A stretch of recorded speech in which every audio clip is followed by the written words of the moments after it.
Hey, and welcome back to the Switch Show. It's your friendly neighborhood podcaster, Maliseh Chinonye, here again with another episode. And so today we want to talk about a very important thing, and that is the subject of growth. Now, I want you to do something. If you can, if you're not driving or you're not cooking, close your eyes for a minute. Picture yourself as, I don't know how far back you can go, but for this example, picture yourself as a 7 year old. Yeah, picture yourself as a 7 year old. Picture yourself doing cartwheels and somersaults. And if maybe you could do a backflip, picture yourself attempting to do a backflip at 7. Can you see it? Now, open your eyes. Do you think you could do all those things now? And if you can, that's cool. That's pretty cool. It means you stuck with it. But what was the essence of the experiment? Maybe when you thought about, like me, when you close your eyes, you saw your 7 year old self doing cartwheels for fun.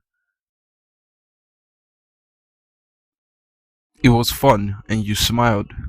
You smiled at it. You imagined such a blissful and peaceful time in life where nothing really mattered to you, where all you cared about was just going to school and catching up with friends and playing around in the compound or in the yard, wherever you played, or at the park or somewhere, or play with friends in their house. That was all that mattered. Now, picture yourself telling your mom, dad, or teacher, or your friends what you want to be, or what you want to be when you grow up. Is that what you're doing now? Or are you currently en route to achieving that dream that 5 year old, 7 year old you had? Now, why am I asking you to do things like this? This is so that you can prepare your mind. You can properly understand the trajectory of growth. Now, there are certain things you wanted to do when you were little. There were dreams you had.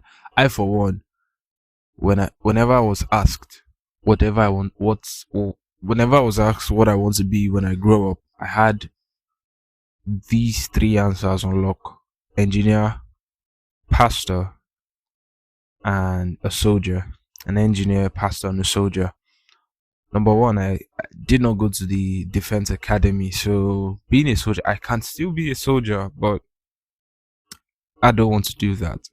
An engineer, I most likely was thinking about civil, computer, or mechanical engineering, something that made me have to work with my hands. I did computer science, not a lot of engineering in it, and a pastor. Okay, that one, that dream is still very much on. I can still very much be a pastor, but engineer and soldier, it's not like they are gone. It's not like I can't do them. I can still do them. I can still do them. But one of the things that comes with growth is a shift in priority, a shift in perspective. Now, when I said these things, it was based on the influence I had. I saw soldiers as being glamorous, as a glamorous thing, holding up an automatic rifle, a Kalashnikov, or I don't know the grades of guns. I just know that an AK-47 is Kalashnikov. People call it a Kalashnikov because it was made by, is it Alexander Kalashnikov? So AK makes sense, right? Anyway, and I like the camo. The camo was pretty cool. But one of the things that you quickly notice is that many things we said we wanted to be as children, we wanted to be when we grow up, even though many of us are still in the process of growing up, in quote. Many of the things we said we wanted to be, We're not those things now. Some people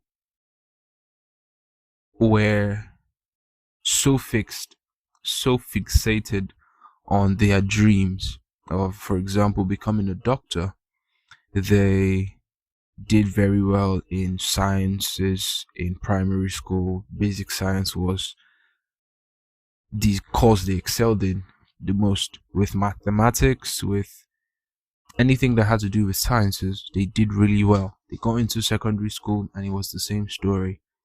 Now, if you're in a country like Nigeria, you understand that when at the end of your secondary school you write your UTME, the equivalent of a UTME is the SAT in the US. There's an ACT as well, and you want to get a certain score. Now, say you ace your SAT, ACT, your UTME. In Nigeria, there's a post UTME, which the universe specific, whichever university you applied for in the your UTME exams or your UTM exams, because E means exams. In your UTME, whatever university you applied for, they decide to organize a post UTME, which is a more like a specialized placement test organized by the individual universities, and there is a cutoff mark. There's a mark you need to. There's a base basically that you need to hit. If you don't hit the cutoff mark or exceed it, your admission would not be you will not be accepted into school. Basically, for SATs, you have the luxury of applying to as many universities as money can afford you to apply for, and then these universities have acceptance rates, and so they have a particular percentage they want to accept in their school, to just to add to the exclusivity, the social construct of their exclusivity, just to make them all that more exclusive in the public eye. And then they cut off a chunk of students. And if someone so happens to fall into a community college, they might find their way and eventually become doctors. Other people just, life just happens and then they abandon the dream. And that's the way growth is. Growth is not linear. In many ways, growth is unpredictable. Growth can be linear, and I'm going to explain that or at least I try to put a healthy balance when I talk about things like this. It's not, I don't want to say linear is fighting non-linear or whatever, but there is a certain unpredictability to growth that if you make calculated steps, if you're someone who has formed the habit of making extremely meticulously planned or extremely calculated steps, there's a very high chance, a very, very high probability that any little stimuli, any little stimulus, I beg your pardon, would upend your entire system. Any tweak, any deviation, any diversion, or any sway from your perfectly plotted path would cause havoc, would wreak havoc to your entire system. Now, the uncertainty of growth refers to the unpredictable nature of how systems, entities, and phenomena evolve over time.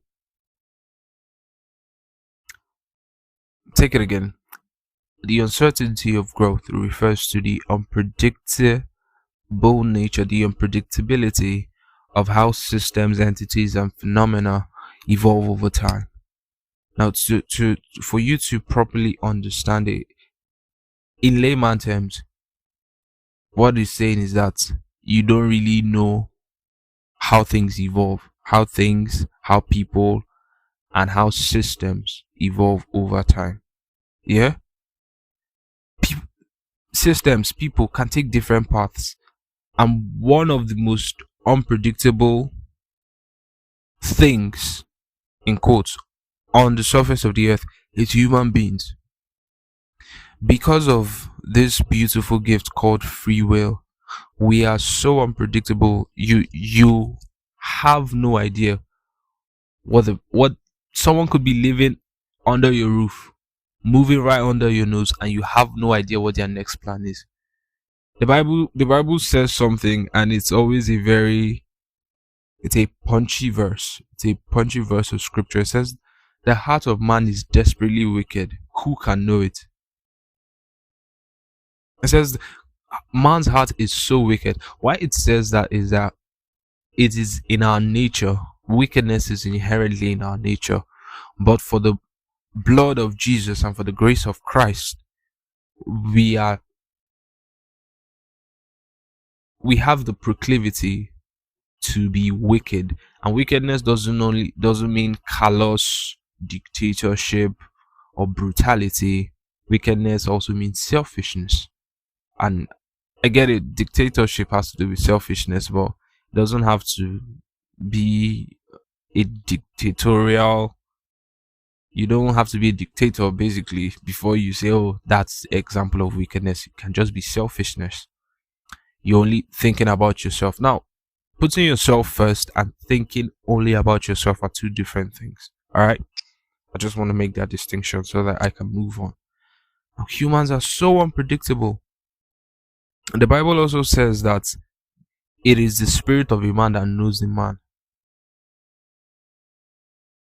So only a man can truly tell you who he is. Now, everybody can have perspectives, and I think I talked about it in the last episode. Everybody can have perspectives with someone, but only the person who is being talked about knows themselves. So when someone says, for example, I don't know who I am, I don't know myself, it is not they it's a clarion call. Yeah, it's more or less SOS. I don't know what I'm doing on earth. It's SOS. I don't know why I'm here. It's an SOS call, like, yo, come around. But then it's not an SOS to the people to help him figure it out. It's an SOS to his creator to help him figure it out, like, why are you here? And I've talked expressly on it, expressly on purpose, and this on other episodes. You should listen. I'm pretty sure it's going to be worth your time. All right. But because of our nature, because of the nature of free will, we're so unpredictable that we need to be able to adapt to change. And I'm going to talk about two things or two subtopics. And the first is linear versus non-linear growth. In linear growth, changes occur at a constant rate. This means that the quantity increases or decreases by the same amount over equal intervals of time. And a characteristic of linear growth is that it is predictable and steady. Some people grow linearly. Is that a word? Is that a word? It's not a word. In your mind, spell it as linear, then hyphen ly. Linearly. Some people grow in a linear way. It's predictable. You know their every move. There are some memes. I don't know. I don't like explaining memes and jokes, cause but if you know the meme, you know the meme. Never let them guess your next move. If you know the meme, you know it. If you don't know it, you don't know it. If you know, you know. Um, anyway, yeah. So what it means is that there is no change. So if something is increasing by 2, it increases by 2 and decreases by 2. So there is basically it's a fixed value, and it changes over time. So 2, 2, 2, you keep on adding 2, like even numbers: 2, 4, 6, 8, 10, 12, 14, 16. It keeps on going like that. That's linear. It's predictable. So after 2, you say, okay, you're counting even numbers: 2, 4, 6. You know the next thing is 8. Does that analogy make sense? I hope it does, because that's the best analogy I can think of right now. I said it's steady. And the thing about linear growth, why it is something to be desired, or why it's something that people desire, is because people need stability. As much as human beings are unpredictable, they need some form of stability. And so many times stability is comfortable, and comfortable or comfort can become convenient, and convenience is not always the best thing, you know. So as much as you want stability, you should be ready or willing to accept the dynamics of life. And that's where non-linear growth comes. It said it involves rates of changes that vary over time. It is often more realistic in complex systems. You know, some people are so hardwired to think, to react, to proact, and to interact with their society and with people in a certain way.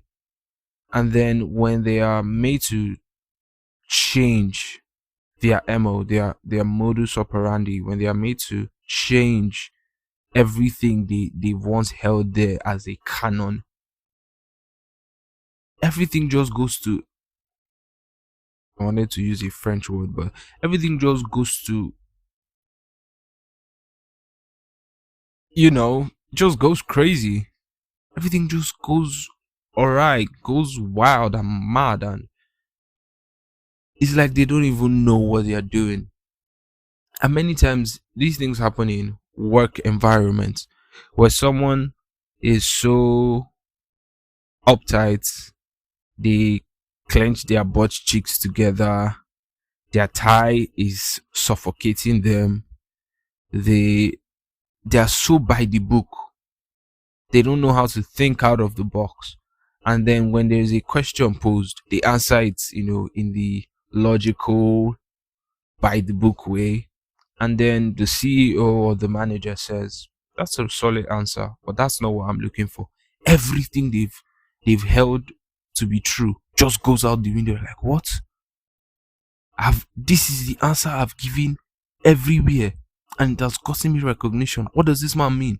Or what does this woman mean that that's not the answer she's looking for? What do you mean? My friend, don't say that. It just goes to show that when your next move is predictable, there isn't an element of surprise. There isn't a think outside the box factor. It's always by the book, by the book. I have to follow a specific formula. Uh, I don't know. I don't know. I don't know. It's not always advised. It's not always advised. And as much I want to create a balance. As much as you want to be a think out of the box person, there are times where you need to apply orthodoxy as well. Yeah, you want to think outside the box. There are places, or there are situations that demand orthodoxy, and there are situations that demand a think out of the box thing. This is a faith-based podcast, so I'm going to relate it to the Christian worldview. For example, as a Bible study teacher or as a student of the Bible, it requires orthodoxy. There is no think out of the box when you are reading the Bible. You can't read the story of one of the Bible heroes, or read the Gospels detailing the account of Jesus, and you infer some wild thing and you tag it Rema. You infer something that the Bible doesn't say. No, no, no, no, no. Bible study calls for orthodoxy. It was written to a people in a certain time and in a certain culture. So you can't just infer what you want. You can't be narcissistic or cynical about it. It requires orthodoxy. Now, in your communication of that orthodox truth, I would say, of that orthodox truth, of that canon, many people devise strategies. Some people don't need props. Some pastors use props. They use physical examples or pictorial examples. They call people on stage and use them as case points or case studies. Some people bring props. They want to demonstrate baptism, and they are not actually baptizing someone in that moment, and they bring an inflatable pool into the church. Some people want to demonstrate something. People use different things. You're going for evangelism, and you have tracts, and you say, "Oh, I don't want to use tracts. I want to at maybe every 5 minutes would break out in songs and dance, and then we'll continue preaching the word." That could be a think out of the box strategy, but there's a healthy balance of orthodoxy and think out of the box. Do you understand? And then I'd come to constant versus constant. The word constant is a beautiful word that means so many things, but the second constant means variable or variable, which is correct. Variable. Anyway, so in constant growth, the rate of change remains fixed regardless of external factors. It has predictable outcomes as long as assumptions hold true. So constant kind of follows a linear trajectory. And I want you to place emphasis on the very last couple of words. It says, as long as assumptions hold true. I think I have an episode on assumptions. And I don't know what they say assumption is the mother of, but I'll say assumption is the mother of disaster. You don't ride with assumptions. In business, in life, in relationship with people, and someone you get married to, in relationship with your kids, in your relationship with God, in life in general, you can't run with assumptions. Assumptions is the mother of disaster. I don't know what other children assumption has, but I know that one of her children is disaster, because when you run with assumptions are ignorance, malinformed perspective and guesses, more or less. Science follows a very strong principle where there's observation before hypothesis. You have to observe before you theorize. But assumption theorizes without without observing. Just a glance, a whiff, and like that's what it be. And so in constant growth, you say external factors don't affect it. So there is no adaptability. You don't want to change. There are some people who say that's how I am. I can't change. It's in my nature. That's not true. People use popular quotes like a leopard never changes its spots. That's also not true. Or maybe a leopard never changes its spots, but that's a leopard, not a human being. A human is, as much as you want to use that as a metaphor, as an idiom to explain someone's nature or character, that the person is capable or incapable of changing. That's not true. The person is not a leopard in every sense of the person. The person is not a leopard. The person is a human being. And if there's anything about humans, is the ability to change. It is even part of the characteristics of living things. Adaptability. There's irritability, there's adaptability. Two things that indicate the humans ability to respond to changes externally as it affects them internally. There's also homeostasis, regulation of the internal environment. And why would the internal environment need regulation? Because change would happen. So it needs to regulate it. Regulation is more or less finding balance when there is a change on the left or on the right. So quit that statement, a leopard never changes, but quit it. It's absolute crap. No, I can't change, it's my nature. It's crap. That's crap. Don't say that. And in variable growth, the rate of change fluctuates due to internal or external dynamics. It reflects real world dynamics more accurately. Now, yes, it does. But one of the things about variable growth is it rightly says it fluctuates due to internal and external, meaning One of the things I learned or I've learned over time as I'm growing is that you are you are not influenced. How did I put it to myself? That influence is a game of choice. There is the influencer and the influenced. But he that is influenced has chosen to be influenced. Now there are people that are called influencers, because of their influence on people, thousands and millions and hundreds of millions, as the case may be. The reason these people are called influencers is because they have a psychological and sociological effect on people, where when one person says, "Oh," for example, Kim Kardashian says, "Oh, I changed my diet," and someone says, "Oh, I'm following Kim K's diet," you don't want to be left out. You would want to do it, but there is an audience. There are people who look at Kim K and say, "Oh, she doesn't know what she's doing. She doesn't know what she's doing," and there are people who idolize her. Now, the difference between both parties is choice. Influence is a game of choice. He who would be influenced has chosen to be influenced. I'll talk about this in depth, but this is just a touch on the game of influence. I'll talk about it in depth in another episode, God willing. But yeah,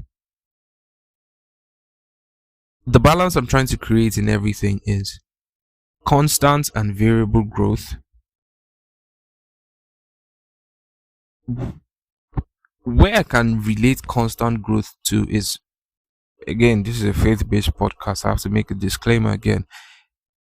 In your walk with God, regardless of what is happening outside, it says remains fixed over time. Now that fixed, the fixed is your fixation on God. Now, whatever people are saying, whatever people are doing, whatever craze or insanity is running around on X, formerly Twitter, whatever news or vitriol comment is being made on Instagram, whatever news blogs and editorials are spawning about churches or the church, it's none of your business, except if it's absolutely your business, but it's none of your business. Focus on God and focus on the commission He gave: raise disciples. That is what you're here to do. That is none of your business. And then the variability of it, of your Christian walk, is wherever you find yourself, you have the ability to adapt. You're not so uptight and so religious like the Pharisees and Sadducees that you can't talk to people who are insane. You say, "I know they have to be saved first. They have to come to church before I preach to them." No, you can't be preaching to people in church. I mean, a pastor puts it brilliantly. He says, "The gospel is preached to unbelievers and taught to believers." So when you teach something, you teach over time, because repetition births mastery. People need to know it. But you can't be teaching someone what hasn't been preached to them. You have to go out and preach, and then bring them. Man of God calls it contact without contamination. You don't say, "Nah, I'm too good, I'm too big, I cannot talk to them." And you call yourself light of the world. Light of the world that they've put inside food flask. Light of the world they've put inside water bottle. Oh no, come on. It's not even, this one is bushel. Breeze can blow the bushel, but the basket, and it will topple over and the light will shine bright. No, they've locked you inside a refrigerator. Light of the world. Come on. Don't do that. So, all in all, what I'm trying to deduce, or what I've said in what has been half an hour, is that growth doesn't have a fixed formula. There isn't a do or die by the book specifically defined formula for growth. Businesses, individuals know this. The greatest minds and the greatest people that have ever lived and that are living will tell you the same thing. Nobody has the perfect formula for growth. Maybe I'm saying nobody, like no human. Maybe the only person that has it, the only person that will have it is God. And even God knows that there is such an unpredictability to the human nature. He knows because there is free will. If there wasn't free will, there would be a predictability to human nature, meaning there would be an algorithm, a defined set of instructions that would give out a desired and preordained or predestined outcome. But there's an unpredictability to human nature due to free will. And God knows that. And growth is never linear. No two people have the same growth story. 10,000 people can be in the same place and have different experiences. They might give the same account because, everybody's an eyewitness, or they witnessed an event. But only them can truly explain the feeling of that experience. Alright. So yeah, that's about it. Subscribe, like, share, comment. I want to read your comments. Please comment, and comment. Share with your family, your friends, your loved ones, your spouse, if you're married. Share with your classmates if you're still in school. Share with your co-workers. Maybe your boss. You could share with your boss, and who knows? This could be the key to getting a salary raise. Who knows? Who knows? But yeah, share on all your socials. Follow us as well. All the links will be down in the description. And yeah, thank you guys for listening. Thank you for coming back to your favorite podcast with your friendly neighborhood podcaster, Maliseh Chinonye. Flip the switch and illuminate. And I'll see you on the next episode. God bless you. Have a lovely one. Ciao.